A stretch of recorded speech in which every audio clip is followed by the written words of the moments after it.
Okay, good morning, everyone. Thank you for joining us today as we unveil this exciting bill to renew our commitment to a cleaner tomorrow by giving Pennsylvanians a new option when it comes to how they meet their energy needs. Joining me today are Representatives David Millard for Columbia County, Donna Bullock from Philadelphia, and Peter Schweyer from the Lehigh Valley, all of whom joined me in sponsoring and announcing this bill. We also have Brent Alderfer, CEO and co-founder of Community Energy. You may have noticed this is a bipartisan group of legislators here, 2 Republicans and 2 Democrats. That's because this legislation, House Bill 531, is about as common sense as it gets and has already received support from more than 3 dozen House members who have signed on as co-sponsors. This important bill would open solar energy systems to Pennsylvania residents and business owners who otherwise could not install systems on their property. With solar becoming an increasingly popular energy source, many people rely on this to power their homes and businesses. Since this time last year, the number of solar energy system installations in the state has increased 24% over the same period in 2017. At nearly the same time, the cost to install large solar farms decreased 11%, while the cost of rooftop systems decreased 26%, making it even more attractive to property owners. Unfortunately, not all properties are conducive to a solar energy system, leaving some folks unable to reap the environmental and financial benefits of solar. Renters may not be allowed to install the systems because of lease restrictions. Some properties may be too shaded. Other property owners may not want to install a solar energy system because they don't plan to stay in the property long enough to earn its full financial benefits. Still, others may not be able to afford to install a system on their property. I find myself in a situation where my own home isn't facing the right direction, and my house isn't a candidate for a solar energy system because of its situation. If it were, I'd have a system on my roof. This is where our community solar bill comes in and provides a solution to a problem many residents face. Our bill creates a new option for residents, like the folks I just spoke about, to join together to create solar energy projects so more people can enjoy the benefits of solar energy. They would be able to subscribe to a portion of an off-site solar project and receive credit on their electricity bill, just as if the panels were on their roofs. 19 states and Washington, D.C. already allow community solar projects, and since its inception, enough community solar energy has been generated in the United States to power more than 840,000 homes. In Pennsylvania currently, 47,076 homes are powered by solar energy. This bill will pave the way to increase that number by putting more properties on the green energy grid, allowing more Pennsylvanians the opportunity to utilize solar energy, and will renew our commitment to a cleaner tomorrow. Not only will this bill protect our environment, but it will also spur on the state's growing solar industry through a newly open market by providing individuals with the investment opportunity to benefit from an extra revenue stream while reducing both their energy costs and carbon footprint. The benefits of this bill are endless. It is truly legislation that benefits all Pennsylvanians. I'll now turn the podium over to Representative Donna Bullock. And also afterwards, we'll entertain any questions that you may have at the end of the press conference. Representative Bullock. Thank you, Representative Kaufer. I'm Representative Donna Bullock, and I represent the 195th District in Philadelphia. I'd like to thank my colleagues, Representative Kaufer, Schweyer, and Millard, for joining me on this bipartisan effort to make solar more accessible to all Pennsylvanians. For years, solar was seen as a luxury, a symbol of privilege. And despite the benefits of solar, the people who have the most to save have largely been excluded from participating. In fact, more than 70% of Pennsylvanians cannot share in the benefits of solar energy due to physical barriers such as a shaded rooftop or financial barriers such as lack of credit. This community solar legislation can change that. Simply put, community solar is a tool that we can use to increase access and address even poverty in Pennsylvania, specifically by providing relief for those who are energy insecure. At a time when many families are choosing between food and keeping the lights on, the shared benefit reaped from the economies to scale community solar projects offer affordable, stable energy prices to consumers.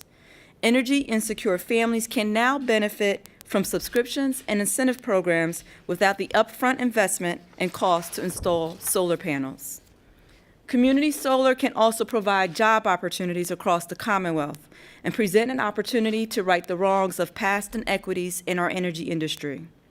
The solar industry has one of the fastest growing workforces, creating opportunities for economic participation, particularly for those frontline communities that once bore the brunt of pollution and climate change. Where solar farms are built, who has access to it, and who is hired to construct it affects the very success of equity in solar. I am encouraged by early signs of inclusion in Philadelphia, for example, with training programs like Youth Build and OIC, and companies like Solar States and our own local effort, Solarize Philly.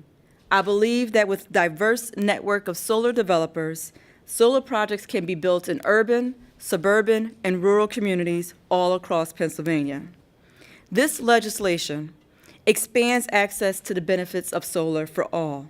It can move our state solar market beyond an early adopter phase and show that solar can be a viable energy option and solution for all communities, increasing the amount of solar projects in the Commonwealth and ultimately making it more affordable and a cleaner option for all Pennsylvanians. I thank all my colleagues for their support, and I look forward to moving this legislation forward, a bipartisan effort for Pennsylvanians.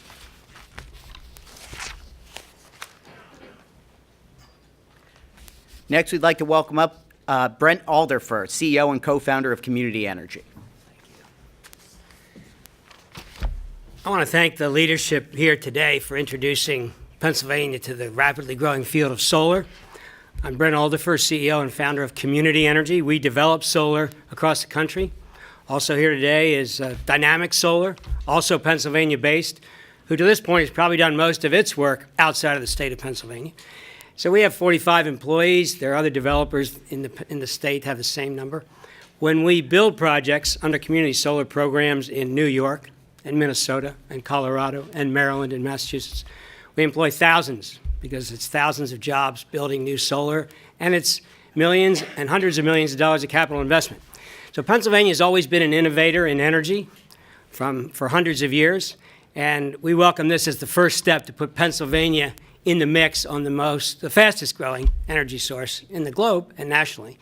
And it means jobs, and it means clean environment. And this is the first step because it gives access for customers to choose solar. The next step is let's start building out and creating jobs in Pennsylvania. Thanks again to the leadership. Thank you, Brent. Next, I'd like to welcome up Representative Peter Schweyer from the Lehigh Valley. Thank you, Representative Kaufer.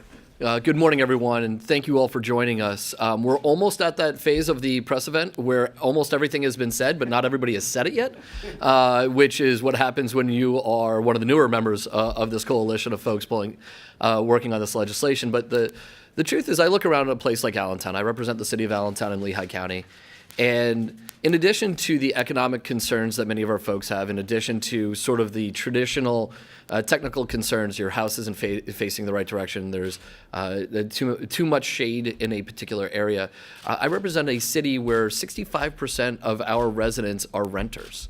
We have folks who rent small apartments that were once a row home chopped up into 3 or 4 units. Beyond that, I represent a ton of people who either rent or own just a small little row home.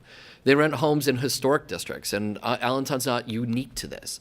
There are places across the Commonwealth of Pennsylvania that have small roofs in historic districts that maybe it's inappropriate and it's just not economically viable for folks to be able to participate in something like a solar program. Yet they still want not only the potential economic benefits as solar becomes increasingly economically the right move for folks, but beyond that, they may just want to do it because it's just fundamentally the right thing to do. As Representative Bullock said, many of us represent communities that were extraordinarily hard hit from pollution as a result of parts of the Industrial Revolution. Allentown, we built trucks, we built steel, we built batteries, we built those sorts of things.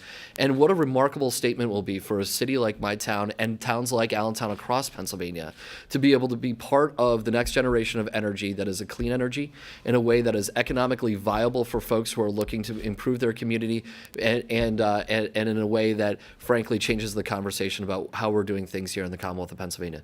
This is a remarkably bipartisan, very common sense legislation. We frankly teed up more conversations about things like solar when we made some other legislative changes in past sessions. And this is a really exciting opportunity, and it's a great opportunity for Pennsylvania to again, invest in cleaner energy and allow individuals to invest their own resources into clean energy, regardless of the size of their property and regardless of their own economic fortunes. Thank you very much. Thank you. Last but not least, Representative David Millard. Thank you, Representative Kaufer, and to my colleagues. When I was approached about this, supporting this bill with my colleagues, I got excited about it because what it does, it establishes a common thread. The common thread being individuals who may not have the land mass or the resources financially to put in a major component of solar. It allows them to form somewhat of a co-op and participate in their desire to provide clean energy, reduce the carbon footprint, and participate in having generation facilities meet their goal with clean energy. I am an individual producer with solar panels. I have 66 panels on my property that generate a lot of energy that feeds right into the grid. So individually, I understand what the investment is as an individual. And what this, again, does, it provides the common thread to allow those that want to participate as part of a group to reduce that carbon footprint to do so. So I'm very excited about it, very supportive of this effort, and I'm excited in the fact that it is a bipartisan approach to something that we all agree upon. Thank you. Okay, you guys want to address any questions that anybody might have? Well, I guess we did a good job then. Well, thank you, everybody. We look forward to seeing this bill through to fruition and getting it signed into law. Thank you, everybody. Thanks for your time.